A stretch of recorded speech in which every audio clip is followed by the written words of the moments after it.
Hello and welcome to Digit.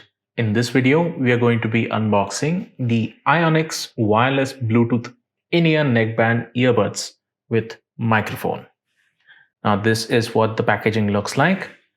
It's just a silver foil pack and there is nothing mentioned anywhere on the packaging. Once you do cut it open, you'll get the Ionix neckband earbuds on the inside along with a short 10 centimeter long charging cable. This uses a micro USB interface on one end and a normal USB type A interface on the other. The neckband is a little rigid and that could be comfortable or fine with quite a lot of people. It's an all plastic construction.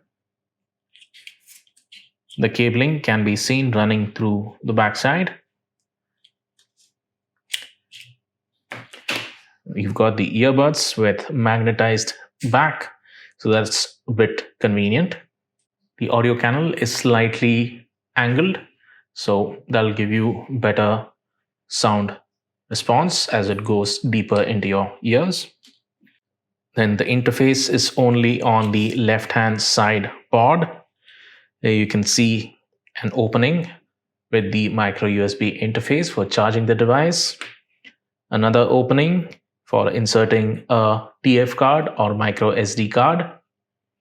Then you've got a volume rocker on top for increasing and reducing the volume. And underneath that is the multifunction button, which also serves as the power button. And there is a small opening right underneath that. This would be either for the microphone or for the indicator LED to tell you the status of the headphones. That's it for the unboxing of the Ionix wireless Bluetooth in-ear neckband earbuds with mic. Thank you for watching.